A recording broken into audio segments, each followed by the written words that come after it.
Vamos a tener hoy la última clase acerca de la teología del trabajo que tenemos varias semanas viendo. Y esperamos que te haya ayudado a tener una comprensión más sobre la vocación y el llamado que tenemos cada uno en esta vida y que el Señor ha hecho en cada uno en particular. Esta última clase quisiéramos que la concentráramos en el equilibrio, esa palabrita, el balance, algo que es definitivamente difícil de poder adquirir. ¿Quién puede decir, bueno, yo tengo un balance perfecto en todas las cosas que me toca hacer? Definitivamente es un reto poder ser una persona equilibrada. Una palabrita que es moda en estos tiempos, como ser un hombre equilibrado, ser una mujer equilibrada, alguien balanceado. Se supone que la gente buena es equilibrada, ¿cierto? Debemos tener equilibrio en el trabajo, que ha sido el tema general, en cómo las horas que le damos, que sacrificamos, equilibrio en el matrimonio, equilibrio con los hijos, equilibrio con el deporte, equilibrio con la salud, con la vida social, bueno, en muchas cosas. Y si alguien puede decir que está equilibrado en todo eso, mi respeto, ¿verdad? A veces uno puede pensar, estoy haciéndolo bien aquí, me siento cómodo y estoy bien. Y bueno, y por lo general viene alguien y te dice, creo que lo estás haciendo mal, y no, se despicha rápidamente. Todos también sabemos cómo se siente tener una vida desequilibrada, ¿cierto? Uno siente que se le están quemando algunas cosas. Pero aquí lo importante entonces es poder entender qué quiere el Señor de nosotros, qué busca y a qué nos está llamando. La vida se puede volver de repente un poco pesada, ¿cierto? Debemos ser fieles a la iglesia, debo ser fiel en el trabajo, debo ser fiel con los amigos, debo ser fiel con mi esposo, con mi esposa, debo ser un padre fiel, debo ser un vecino fiel, debo entonces, aparte de eso, tengo que preocuparme en mi discipulado personal, en el discipulado colectivo, en el evangelismo de paso. Bueno, y uno empieza a sentir la carga de qué voy a hacer, en qué tiempo voy a hacer todas estas cosas. Sin embargo, tenemos que siempre tener presente algo. Es el fundamento que hemos repetido durante todas las clases. Nuestro llamado principal, primordial, ¿cuál es? Hemos sido llamados por Cristo para ser de Cristo, para hacer obras para Cristo. Y ahí, hermano, déjeme decirle algo que no lo entiende el inconverso y que hará bien que nosotros tengamos bien presente. Si ese es nuestro llamado principal verdaderamente, y así lo enseña la Biblia, eso significa que nosotros, si obedecemos a nuestro principal llamado, ya no podemos ser equilibrados en todo. Me explico. ¿Cómo usted equilibra lo que el Señor es para su vida con cualquier otra cosa? Usted no puede equilibrar a Jesús, al Señor, con el matrimonio, por ejemplo. No lo puede equilibrar con el trabajo. ¿Por qué? Porque en el cristianismo hemos aprendido que para el Señor Jesús es todo o nada. Entonces, la balanza debe estar, y espero estar dándome a entender, y ahorita lo aclararé mejor, desequilibrada en que todo para el Señor Jesús, y de lo que el Señor Jesús manda, haremos lo demás. ¿Me estoy explicando? Es todo, toda mi vida, toda mi fuerza, todos mis talentos, todos mis dones, todas virtudes, para el Señor, de mi vida, y lo que Él manda será para lo demás, para todo lo demás. De forma que debemos empezar entendiendo algo. No hay forma y no debe haber ninguna forma de equilibrar al Señor y mi fidelidad a Él con nada. No se debe, no se puede. Él es primero y punto. Y se acabó la discusión. Por supuesto, Él nos manda a hacer Eso, entender esto, hermanos, debería ser inmensamente reconfortante para todos nosotros, porque entonces entendemos que somos propiedad de un Dios soberano soberano y Señor de todo el universo y de todas nuestras vidas, y que Él se va a asegurar de que siempre podamos hacer lo que debemos hacer. ¿Me expliqué? Cuando usted entiende entonces que con el Señor Jesús es todo, eso es reconfortante y liberador. Porque ya que entiendo que mi vida pertenece, Él es dueño de mi vida en todo, Él mismo se va a asegurar de que siempre podamos hacer lo que debemos hacer. Lo que significa que cuando somos decididamente desequilibrados por el Señor, vamos a poder vivir una vida equilibrada correctamente. Amén. Entonces, lo primero que debemos partir, o como introducción, es: decida vivir desequilibradamente para el Señor Jesús. Siempre. 3 cositas vamos a ver hoy. 1, vamos a repasar o a entender, voy a volver a hablar sobre la doctrina o el tema de las vocaciones, el llamado, lo que mucha gente dice, creo que fui llamado a hacer esto o a hacer lo otro. Vamos a repasar eso, la vocación que cada uno de nosotros, Dios nos pudo haber llamado. En segundo lugar, vamos a ver las bases. Después de ver la base, vamos a ver cuáles son los principales llamados para darle orden de prioridad. Y en tercer lugar, veremos cómo podemos gestionar y compensar cada cosa en nuestra vida. ¿Qué principios puedo tener para compensar las diferentes áreas en las que fui llamado a cumplir, a cubrir y, por supuesto, no morir en el intento? Entonces, lo primero con respecto a la vocación, ¿a qué fuimos llamados cada uno de nosotros? Algunas cosas debemos tener en cuenta. Primero,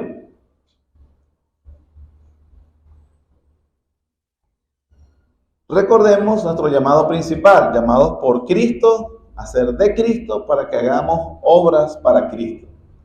El Señor lo dijo claramente en su palabra: mas buscad primeramente el reino de Dios y su justicia, todas estas cosas os serán añadidas. Ese es nuestro principal llamado.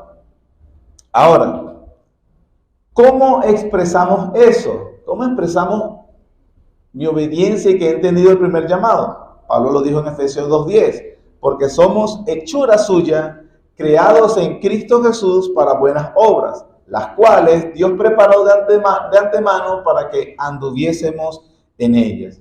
Todas las cosas en esta vida que el Señor nos permite hacer, nos capacita para hacer, nos pone en la mano para hacer, debemos considerarlas como llamados secundarios en la vida.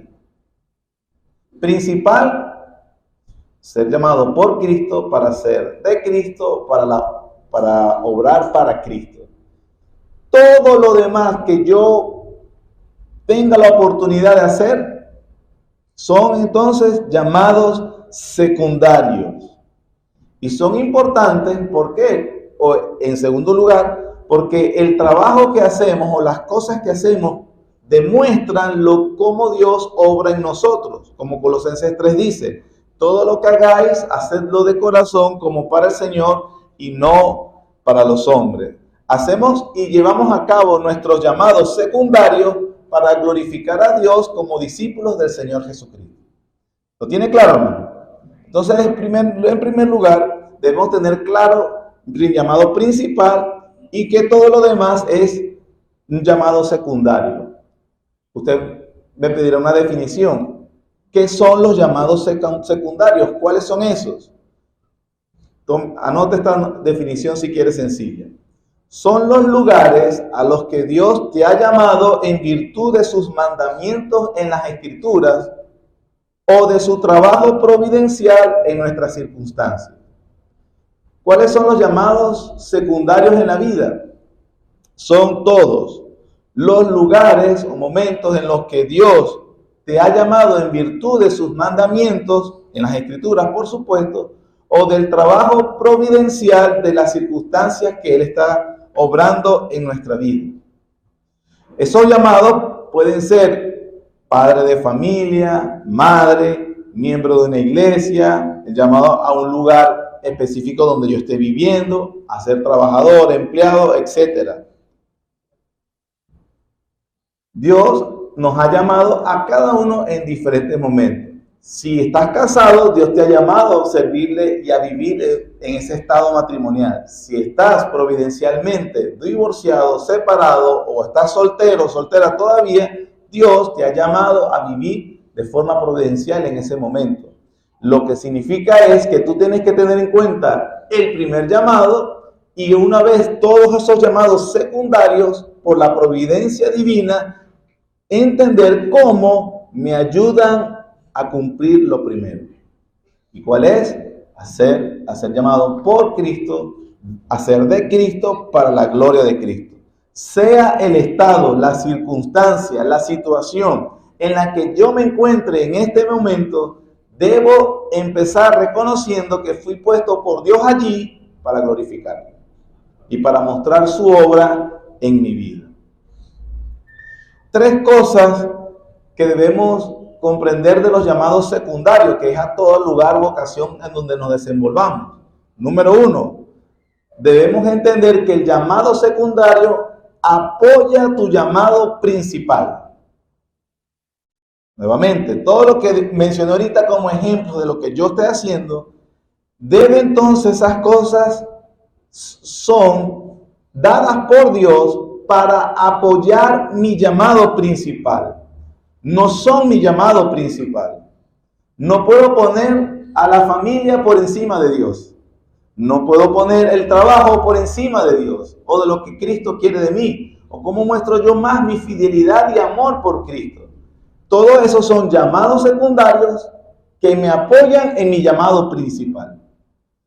Por eso es que inclusive si yo estuviera en un estado de dificultad, desempleado, lamentablemente estoy divorciado, separado, estoy solo, estoy enfermo, debo comprender que esa circunstancia de alguna forma Dios la ha orquestado para que yo comprenda cómo esa circunstancia apoya mi llamado principal, y yo debo demostrar siempre eso, que fui llamado por Cristo para ser de Cristo y para obrar para Cristo Jesús, sea lo que sea.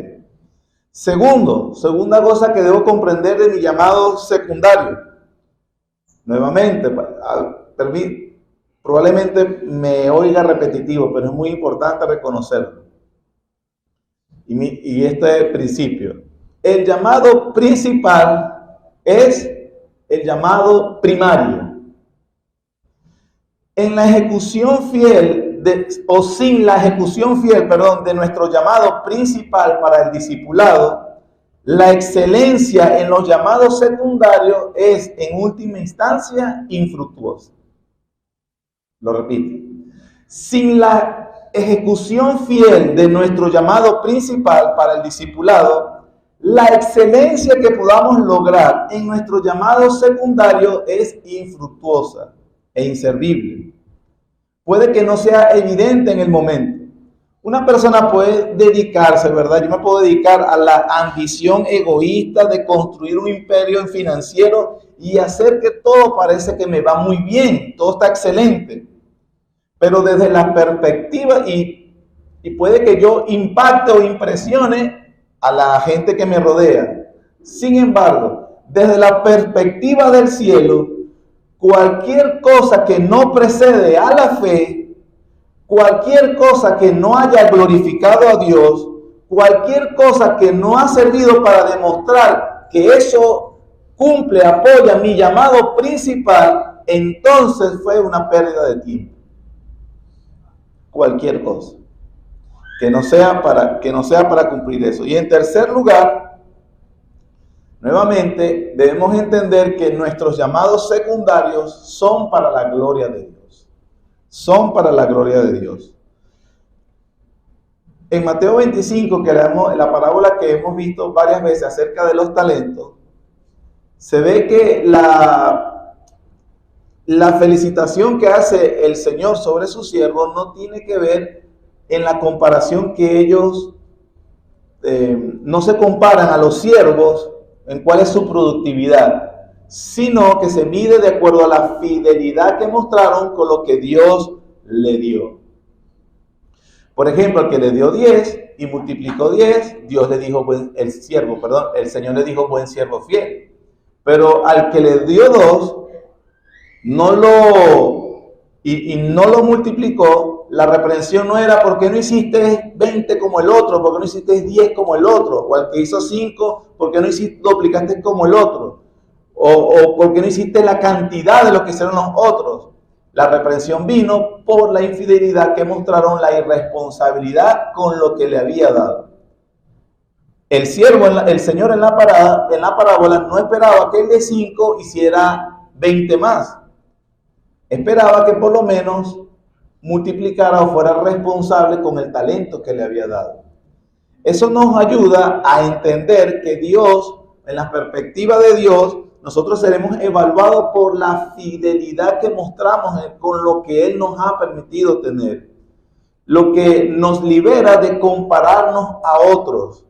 No soy evaluado, por ejemplo, en este caso que yo estoy funcionando en mi vocación como pastor, a compararme con otros pastores. ¿Qué iglesia más grande? ¿Cuántos sermones predica en la semana? Nada de eso. Se evalúa a uno de acuerdo a la fidelidad que uno muestre en el desempeño de su vocación. Probablemente hay personas entre nosotros que Dios le ha dado la oportunidad, la habilidad. Yo he conocido personas que sacan 2 y hasta 3 carreras universitarias, que tienen una facilidad, por ejemplo, para los idiomas. Hablan este idioma, hablan lo otro. Tienen una facilidad, por lo menos que el Señor me negó a mí, de ubicarse en la tecnología. Yo, por ejemplo, soy muy lento en la tecnología, para no decir bruto. Yo soy lento. No es algo que, tampoco no es algo que me apasione, ¿sabes? Es algo que disfruto cuando me explican o entiendo algo, me doy cuenta de las bondades, pero soy lento. Pero yo veo a otros, como mi hija Susana, que ya maneja el celular con una habilidad impresionante, que hasta yo mismo a veces no soy tan hábil como ella. O mis hijos, veo a mis hijos haciendo unas cosas que realmente yo digo, yo no sé hacer eso. Pero lo que es liberador para nosotros es comprender que no seremos juzgados o evaluados según la comparación que tenemos unos y otros, sino de acuerdo a los talentos y oportunidades que Dios ha puesto en nuestras manos. Cuando tú comprendes eso, entonces sabes que puedes usar lo que Dios te ha dado, la vocación, el oficio. Algunos, como les dije, pueden tener varias profesiones y pueden usarlas para la gloria de Dios. Otros no tuvieron profesiones, pero aprendieron un buen oficio. Pueden usarlo para la gloria de Dios. Es decir, deben engrandecer a Dios en lo que Dios le ha dado. Es muy importante tener en cuenta eso. Cuando tenemos eso, entonces comenzamos a liberarnos. Liberarnos, cuando digo liberarnos, es que no nos evaluamos y entonces nos concentramos en cuál es nuestro llamado secundario y cómo cumplen con nuestro llamado principal. ¿Me he explicado, hermanos, en lo que es la vocación entonces? Tener claro eso nos ayuda a desenvolvernos con libertad y con verdadero deseo de servir al Señor. Ese es el primer punto. El segundo punto, ¿cómo equilibrar nuestros llamados? ¿Cómo equilibrar nuestros llamados? ¿Cómo podemos lidiar con el equilibrio que necesitamos? Por ejemplo, si usted me dice, bueno, pastor, pero obviamente tengo un trabajo, un llamado en mi vocación, en el trabajo que hago, pero al mismo tiempo soy casado. Entonces tengo una vocación de ser padre de familia. Si tengo hijos, entonces tengo una vocación de tener que criar a los hijos que Dios me ha dado. Ahora, ¿cómo equilibro, cómo balanceo que debo cumplir con mi trabajo bien, debo traer provisión para la casa, debo ser un papá que muestre que críe a sus hijos bien, que atiendo a su esposa bien, y soy miembro de una iglesia, y en la iglesia esperan también algunas cosas de mí? ¿Cómo puedo hacer para equilibrar es todas esas cosas. Algunos principios. Número 1, las escrituras nos enseñan que lo principal en nuestros llamados es ser encontrados fieles. Pablo, hermanos, tomó un problema en la iglesia de Corinto, cuando la iglesia de Corinto estaba dividida, que decían, bueno, yo soy de Pablo, bueno, yo soy de Apóstol, de Apolos, perdón, yo soy de Cristo, los más espirituales, y los otros decían, yo soy de Cefas. Y habían hecho secciones y se había dividido la iglesia. Cuando Pablo está tratando de solucionar ese problema, él habla acerca de unas cosas que como la iglesia debía considerar a sus ministros. Todos ellos habían trabajado en la iglesia de Corinto. Y entonces, pero Pablo está corrigiendo la perspectiva que tenían los corintios de sus líderes espirituales o de sus maestros o de sus servidores. Pablo dijo en 1 Corintios 4:1, así que téngannos a los hombres como administradores de los misterios de Dios. Después dice el versículo 2, ahora bien, se requiere de los administradores que sean hallados fieles. Así que ellos debían dejar de estar comparando que si Apolo era más elocuente que Pablo, que si Pablo era más cariñoso con la gente que Cefas, que si Cefas era bueno, se inclinaba más por las tradiciones judías. Esos eran los criterios equivocados, que muchas veces nosotros cometemos criterios equivocados para evaluar nuestra vocación. Tenemos que entender que el estándar mínimo que puso el Señor es que seamos hallados fieles. ¿Y cómo puedo entender yo, por ejemplo, que soy infiel en la vocación, en lo que Dios me ha llamado? Por ejemplo, debemos tener cuidado de estar desobedeciendo lo que Dios nos ha mandado claramente. Para eso es necesario que usted tenga bien clara la ley de Dios. La ley de Dios en su corazón.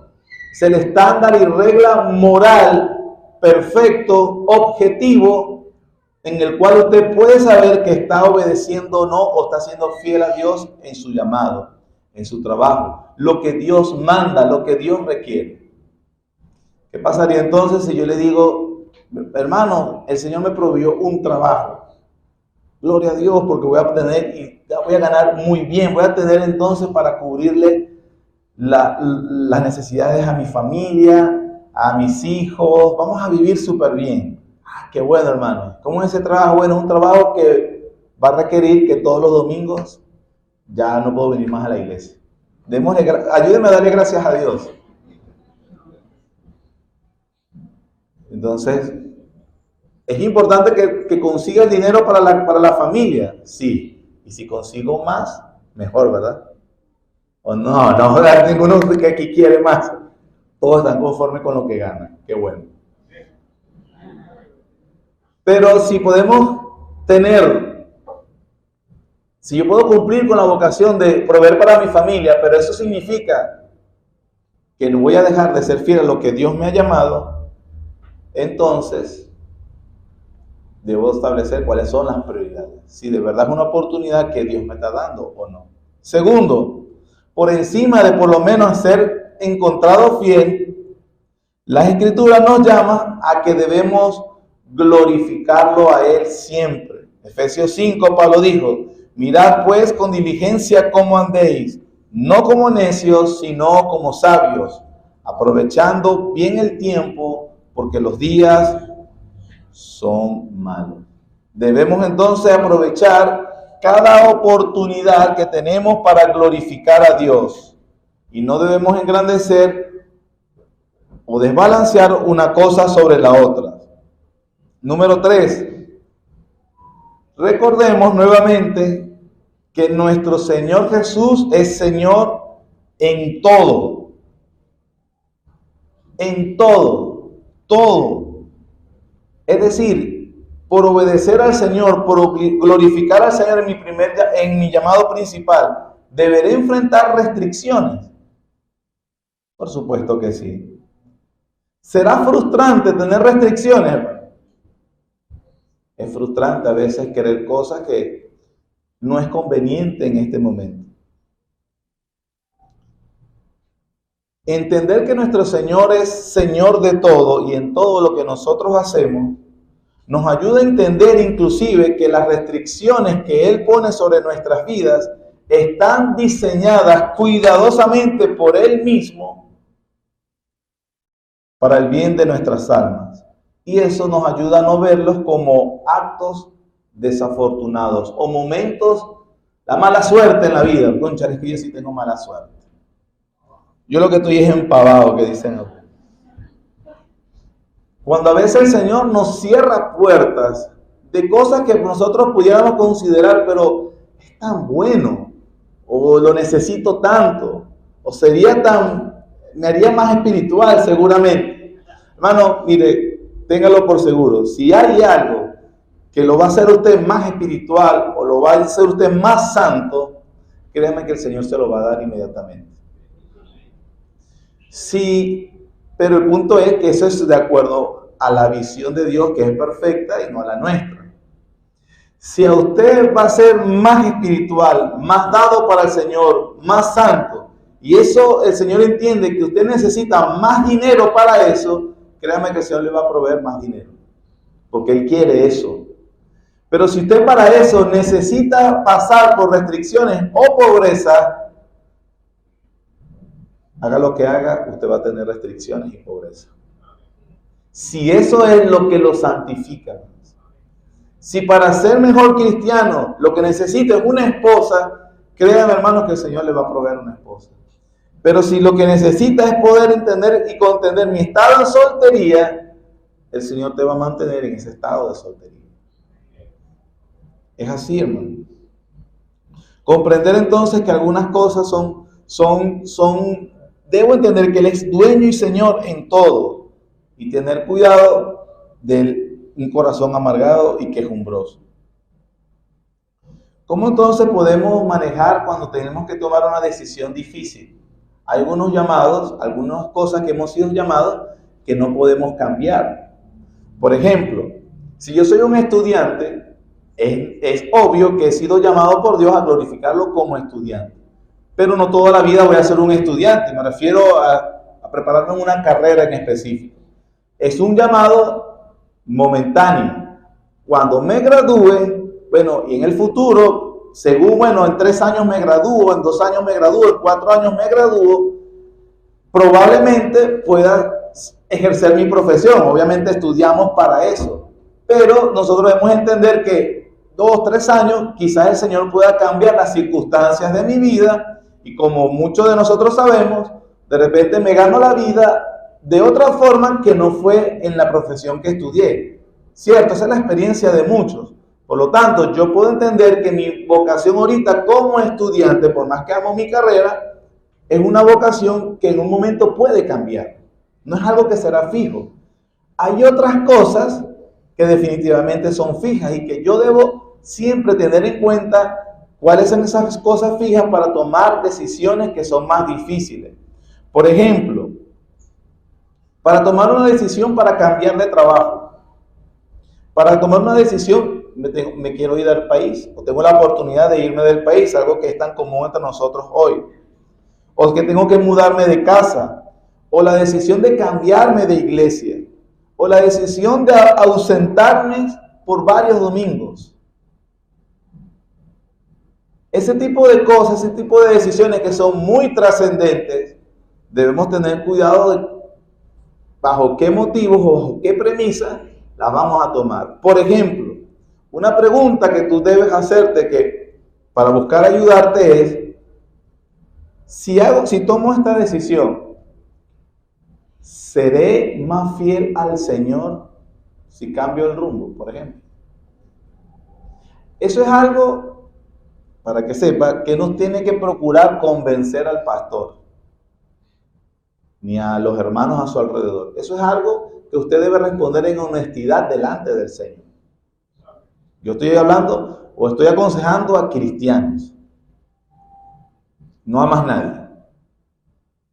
El cristiano fiel, maduro, para tomar ese tipo de decisiones más trascendentes, simplemente tiene que hacerse la pregunta. A veces las cosas a veces no son blanco y negro, sino que muchas de las decisiones, Bueno, me voy a ir del país, me voy a cambiar de iglesia, me voy a hacer esto, voy a cambiar de trabajo. Bueno, a veces el fundamento para saber con claridad que yo puedo tomar esa decisión difícil es, voy a ser más fiel a Dios si hago esto. Es la pregunta que cada uno debe responderse. Y inmediatamente después de esa, responderse, ¿cómo exactamente eso me va a ayudar a ser más fiel? A ser mejor cristiano, a ser un mejor discípulo de Cristo. ¿Se da cuenta, hermanos, que a veces en la vida, en la madurez, son profundas, son preguntas que requerirán un discernimiento más profundo de parte nuestra? No es a veces... Anoche soñé que el Señor me estaba llamando para otro trabajo. O escuché la voz de Dios. No sé, escuché la voz de Dios. Una de las cosas que me ha pasado con gente cuando me dice, pero es que yo escuché la voz de Dios. ¿Cómo va a decir usted que no escuché la voz de Dios? Bueno, realmente yo no le puedo decir a alguien, a veces le he dicho a esas personas, no, yo no voy a cuestionar que escuchaste una voz. Yo no le digo que es la de Dios. Probablemente sí la escuchaste. Sí está bien, soñaste eso. Sí está bien, un desconocido vino y te dijo, tengo una palabra profética para ti. Eso sucede, o la gente puede decir que lo experimentó. No hay forma de yo decirle a alguien, no, eso no es verdad. No, si él dice que es verdad, bueno, no voy a pelear con él de que no lo haya experimentado. Pero algo sí le puedo decir con toda seguridad. La Biblia dice que la regla por la cual será juzgado es lo que dice la palabra del Señor. No la voz que escuchaste, no el sueño que tuviste y no la profecía que te dijeron. Tú serás juzgado por lo que dice la palabra objetiva de Dios. Pudiste haber tenido todo un sueño, muchos sueños o muchas voces haber escuchado, pero lo que te dice la Biblia es que tú serás juzgado por lo que la palabra escrita de Dios dice. Pero es que mi sueño es conforme a lo que dice la palabra de Dios. Pues entonces no era necesario, porque si ya te lo decía Dios aquí, pues, el sueño era innecesario. ¿Me estoy explicando, hermanos? A veces simplemente esa desorientación que podemos experimentar en la vida se debe a que estamos más pendientes de la subjetividad de nuestras emociones, nuestros impulsos, de nuestros deseos, que muchos de ellos no están alineados a la palabra del Señor. Muchos de ellos no son precisamente lo que Dios dice, o no son en búsqueda del reino de Dios y su justicia. Como dice Santiago, piden, no tienen porque no piden. Y piden y no reciben porque piden mal. Porque piden de acuerdo a intereses personales o simplemente no es lo que Dios está revelando en su palabra que debemos hacer. Entonces, en los llamados secundarios, que son todas aquellas cosas que Dios nos ha llamado a todos y regularmente tenemos, y hacer diferencia, por ejemplo, hay cosas que debemos tener fijas. Seguro Dios nos está llamando, porque la Biblia dice que nos ha llamado a todos para hacer eso. Número 1, Dios te ha llamado a ser miembro de una iglesia local si eres cristiano. Eso es seguro. Ahora, nuestras responsabilidades en la iglesia local van a variar. Y Pablo dijo en Corintios 12, mas ahora Dios ha colocado los miembros, cada uno de ellos, en el cuerpo. ¿Quién los puso? Dios. Después dice Pablo, como Él quiso. Pues si todos fueran un solo miembro, ¿dónde estaría el cuerpo? Pero ahora son muchos los miembros, pero el cuerpo es uno solo. Dios nos ha llamado a ser parte de la iglesia local. Ahora, nuestras responsabilidades dentro de la iglesia local variarán. La mía en este momento es diferente a la de usted en este momento. Pero de algo estamos seguros, tanto a mí como a usted, Dios nos ha llamado a ser miembros de una iglesia local y cumplir correctamente con ese llamado. Me refiero al llamado secundario. Se refiere que hoy, el día domingo, cada uno de nosotros tenía que levantarse, no levantarse hoy pensando en eso. haberse preparado en la semana para cumplir con el llamado de Dios de reunirse con su pueblo, siempre. Número 2, un llamado por lo general que Dios pone en nuestro lugar de trabajo. ¿Cómo ser fiel en el lugar de trabajo? Pablo lo dijo en Tesalonicenses 4, 10 y 12, dice: pero os rogamos, hermanos, miren la motivación de Pablo para los creyentes a mandarlos a trabajar. Procuréis tener tranquilidad, ocuparos en vuestros propios negocios y trabajar con vuestras manos de la manera que os hemos mandado, a fin de que os conduzcáis honradamente para con los de afuera y no tengáis necesidad de nada. Pablo le dijo eso a la iglesia de Tesalónica.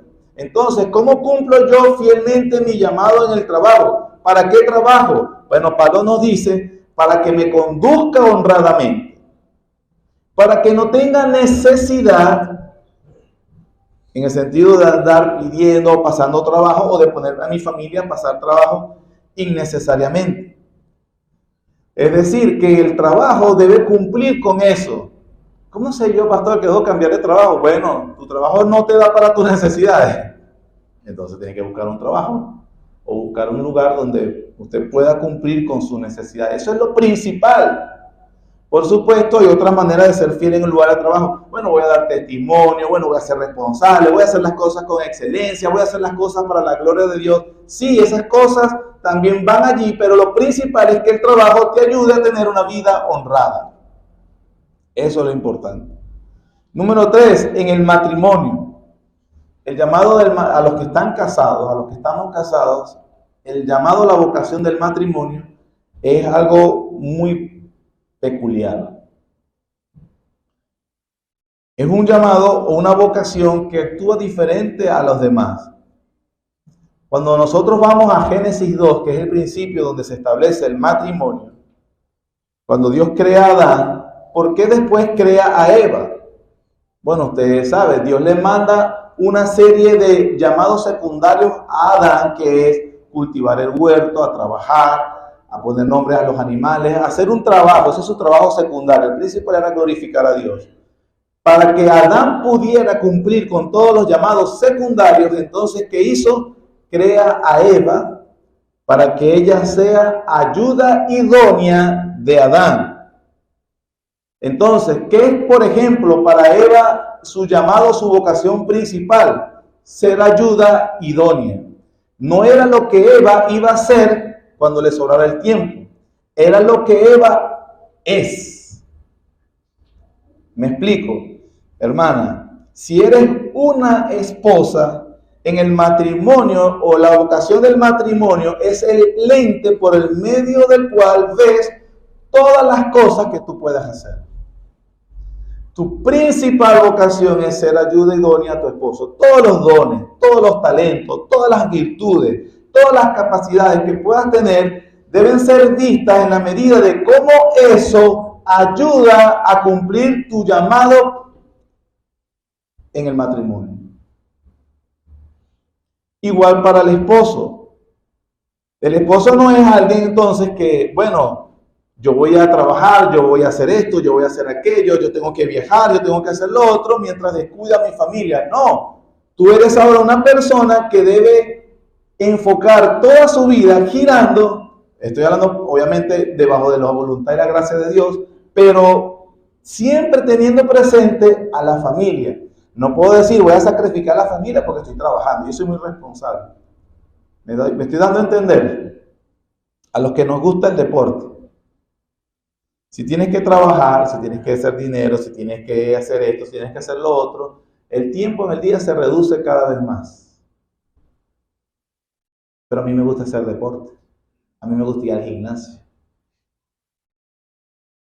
Bueno, eso es algo que tú debes saber ministrar. No estoy diciendo que sea malo hacerlo, pero ninguna de esas cosas puede ir por encima, por ejemplo, de sacrificar el tiempo que tú pudieras dedicar o necesario para dedicar en la crianza de tu hijo o de tus hijos o la atención de tu familia, de tu esposa. Las personas casadas deben equilibrar su profesión o lo que sean con el matrimonio. deben abordar su profesión, su oficio, como una persona casada. Es decir, que eso es lo principal. Por eso decía que el matrimonio es algo diferente a los demás. Todas estas cosas, hermanos, son consejos prácticos de lo que hemos estado hablando en cuanto a entender nuestro llamado principal, el equilibrio, esa palabra, el balance, esa palabra que a veces se puede escapar de nuestra vida práctica. En resumen, podemos encontrarlo en la medida que comprendamos nuestro llamado principal, ser llamados por Cristo, para ser de Cristo, para obrar para Cristo, y que todo lo demás que hagamos en la vida es un llamado secundario que debe apoyarnos en nuestro llamado principal. En la medida que por la gracia de Dios podamos comprender eso, tendremos la capacidad de vivir una vida equilibrada. O como dijimos al principio, desequilibrado para el Señor Jesús, que es el dueño de mi vida, y Él se encarga de poner en orden las prioridades en todo en lo que yo tenga que hacer en este mundo. Cuando usted entonces comprenda que Él debe ser el Señor de su vida y viva para eso, entonces se da cuenta o va a obtener la gracia de Dios, el poder de Dios, la sabiduría de Dios disponible para ordenar todo lo demás, siempre y cuando conserve ese orden. Dios principalmente, para la gloria de Dios, y lo demás debe funcionar para eso. Eso significa que muchas cosas de estas impiden que yo cumpla con esto. Eso debe ser hecho a un lado. Amén. Amén. Oremos, hermanos. Gracias, Señor, por tu bondad y tu misericordia de permitirnos considerar esta sabiduría práctica. Ayúdanos, Señor, principalmente que nos debemos a ti, que somos de ti, que somos para ti, Señor. Y una vez más, que eso principalmente esté arraigado en nuestras vidas, entonces todo lo demás ordenarlo como tú mandas. Y de esa forma poder disfrutar de la plenitud que tu palabra promete. Señor, para eso necesitamos tu gracia, necesitamos tu poder. Gracias porque eso está disponible por el sacrificio del Señor Jesús por nosotros. Y también nos ayudas a vivir para la gloria tuya. En Cristo Jesús, gracias, Señor. Amén.